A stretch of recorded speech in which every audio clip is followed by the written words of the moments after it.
Sono col primo caporal maggiore Farina del centro addestramento alpino. Qual è il vostro ruolo nell'ambito degli alpini?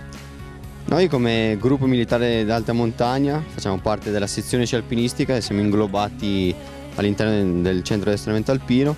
Il nostro compito è quello di testare i materiali che ci vengono impiegati per le nostre spedizioni alpinistiche, che poi verranno utilizzati nei nostri corsi di alpinismo per gli allievi. Quindi sperimentate l'uso di nuove tecnologie, nuovi materiali? Esatto, sia tecnici che ad esempio anche di abbigliamento, soprattutto in condizioni estreme come può essere l'Antartide o ultimamente in Patagonia e sulla Concagua.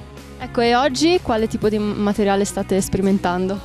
Oggi è un po' più semplice, si tratta solamente di un'arrampicata sportiva e quindi si possono testare scarpette, imbraghi, e moschettoni e anche l'abbigliamento, diciamo, estivo.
Questa dimostrazione viene effettuata senza simulazione di spari o esplosivi.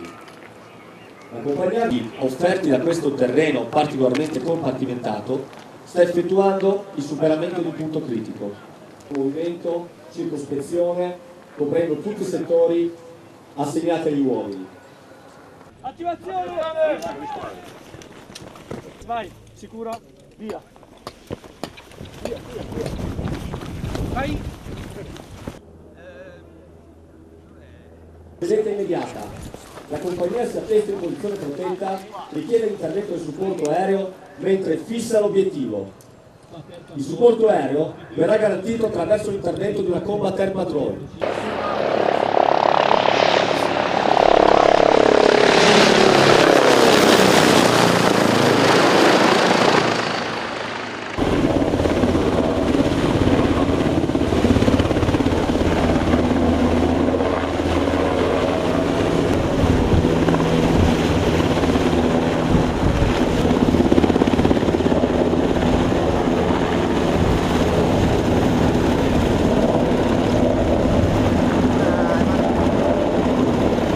Mi trovo col colonnello Massimo Giraudo, comandante del 4° Reggimento Aviazione di Bolzano Alt Air. Hanno partecipato all'esercitazione di oggi 3 diversi tipi di elicottero, giusto? Sì, esatto, abbiamo questo che vedete alle mie spalle, è la B205 che arriva dal 4° Reggimento Alt Air di Bolzano.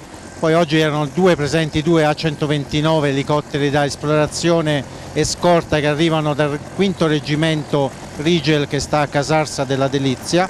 In più erano presenti 2 NH90 elicotteri appena acquisiti dalla nostra aviazione dell'esercito che arrivavano dalla base di Rimini. 3 tipologie di elicotteri per 3 impieghi sostanzialmente diversi, proprio per far vedere le potenzialità di queste 3 tipologie di mezzi.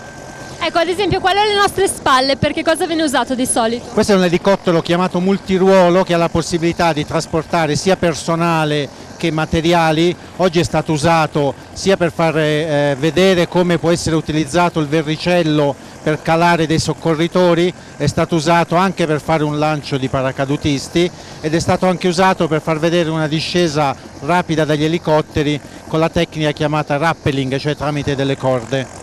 Ecco, gli altri due invece? Gli altri due, l'NH90 è stato usato sia per trasportare un gruppo di alpini nella fase esercitativa, sia per fare una discesa da un canapone, da una grossa corda, nella tecnica chiamata fast rope, che è un metodo per scendere velocemente dall'elicottero. Gli altri due, gli A129, che sono elicotteri principalmente dedicati alla scorta, hanno simulato in questa esercitazione la sicurezza dell'aria tramite il proprio armamento di bordo. Ecco, quelli che più spesso vengono usati quotidianamente, quali sono? Ma guardi, questi elicotteri qua, sia quelli alle nostre spalle come gli A129, ad esempio attualmente sono presenti nel teatro operativo afghano e lavorano tantissimo a favore di tutti i militari italiani che stanno operando in Afghanistan. Sono tre tipologie che si prestano per versatilità un po' a tutte le esigenze della forza armata, sia in Italia che nei vari teatri operativi. Ecco, e questi qui alle nostre spalle arrivano da Bolzano, giusto? Poi arrivano dalla base del 4º Altair di Bolzano, esattamente, un reggimento basato su questa tipologia di elicotteri che fornisce tra l'altro uno squadrone di volo nel teatro operativo afghano, quindi su Bolzano si fa la preparazione specifica prima dell'impiego dei piloti per questi elicotteri. Ecco, voi quanti elicotteri come numero possedete? Abbiamo un numero dislocato sia sulla base di Bolzano che sulla base sempre dipendente da noi in provincia di Torino, sufficientemente idoneo a supportare essenzialmente le truppe alpine, quindi un numero decisamente consistente di elicotteri che ci consente sia di avere macchine sempre volabili sia di sopperire ai cicli manutentivi degli elicotteri. Che volano su territorio italiano o possono anche uscire dal... Questi qua adesso noi abbiamo un nucleo di elicotteri che sono impegnati qua in Italia e noi lavoriamo essenzialmente nell'area nord dell'arco alpino, e poi invece abbiamo degli elicotteri presenti in Afghanistan che sono permanentemente là e che operano solamente in Afghanistan. Noi qua ci occupiamo, oltre alle attività abituali di concorso e cooperazione con le truppe alpine, anche di operare a favore della popolazione civile con periodi di campagne antincendio per assicurare la prevenzione antincendio, trasporto eventuale di traumatizzati o di persone che abbisognano di trasporti urgenti. Ecco, come ultima domanda, i piloti dei vostri elicotteri fanno proprio parte dell'esercito o sono esterni? No, tutti i piloti dell'esercito, è una delle specialità dell'esercito, è proprio l'aviazione dell'esercito, quindi tutta la formazione viene fatta a cura della forza armata con questi piloti che seguono dei corsi preparatori al termine dei quali vengono inviati ai reparti di volo e lì iniziano la loro carriera operativa.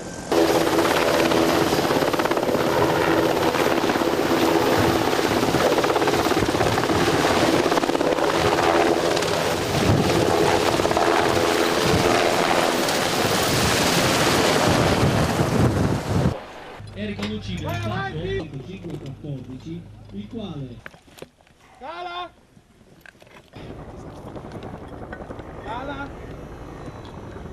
calata rapida del mortaio,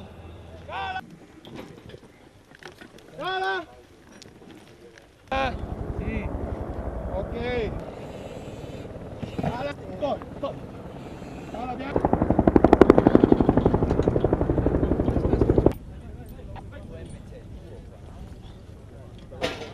ecco che la squadra a pezzo, operazioni per la messa in battaglia.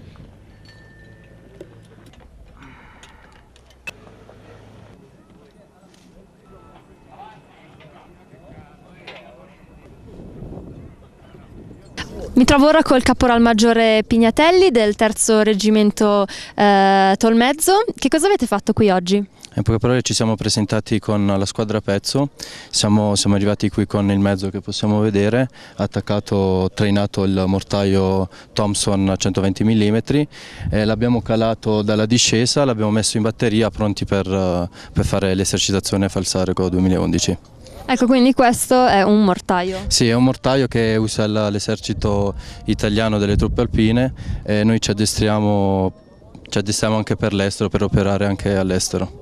Com'è andata oggi secondo te l'esercitazione? No, è andata abbastanza bene, siamo orgogliosi di far parte di questa cerimonia e bene così insomma.